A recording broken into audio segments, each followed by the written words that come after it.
Matthieu, chapitre 18. À ce moment-là, les disciples s'approchèrent de Jésus et dirent, « Qui donc est le plus grand dans le royaume des cieux ?»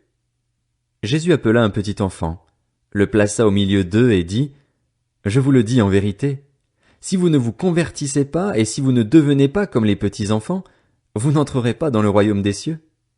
C'est pourquoi, celui qui se rendra humble comme ce petit enfant sera le plus grand dans le royaume des cieux.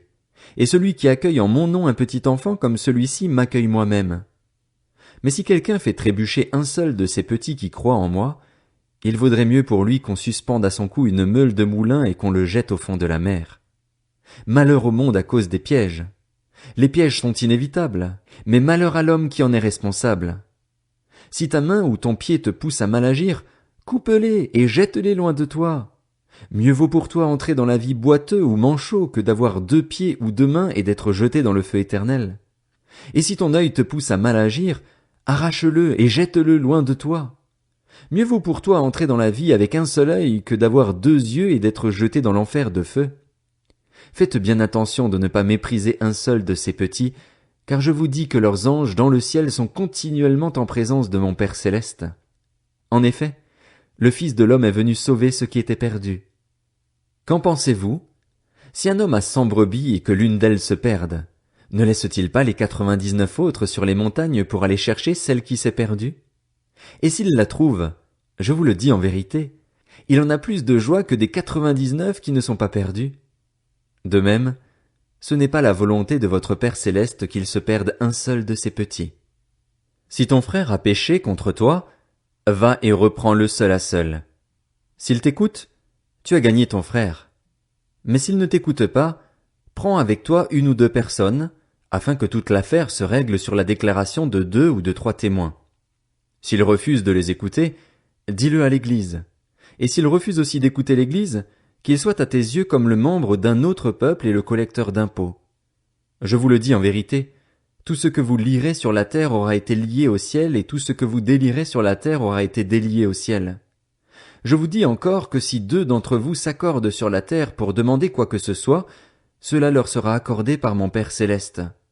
En effet, là où 2 ou 3 sont rassemblés en mon nom, je suis au milieu d'eux. Alors Pierre s'approcha de Jésus et lui dit, « Seigneur, combien de fois pardonnerai-je à mon frère lorsqu'il péchera contre moi? Est-ce que ce sera jusqu'à 7 fois? » Jésus lui dit, « Je ne te dis pas jusqu'à 7 fois, mais jusqu'à 70 fois 7 fois. C'est pourquoi le royaume des cieux ressemble à un roi qui voulut régler ses comptes avec ses serviteurs.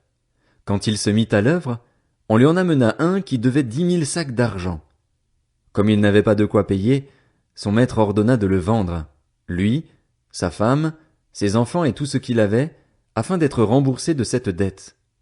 Le serviteur se jeta par terre et se prosterna devant lui en disant, « Seigneur, prends patience envers moi et je te payerai tout. » Rempli de compassion, le maître de ce serviteur le laissa partir et lui remit la dette.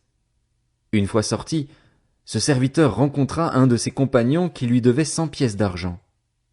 Il l'attrapa à la gorge et se mit à l'étrangler en disant, « Paye ce que tu me dois. » Son compagnon tomba à ses pieds en le suppliant. « Prends patience envers moi et je te payerai. » Mais l'autre ne voulut pas et alla le faire jeter en prison jusqu'à ce qu'il ait payé ce qu'il devait. À la vue de ce qui était arrivé, ses compagnons furent profondément attristés, et ils allèrent raconter à leur maître tout ce qui s'était passé. Alors le maître fit appeler ce serviteur et lui dit, « Méchant serviteur, je t'avais remis en entier ta dette parce que tu m'en avais supplié. Ne devais-tu pas, toi aussi, avoir pitié de ton compagnon comme j'ai eu pitié de toi? » Et son maître, irrité, le livra au bourreau jusqu'à ce qu'il ait payé tout ce qu'il devait. C'est ainsi que mon Père céleste vous traitera, si chacun de vous ne pardonne pas à son frère de tout son cœur.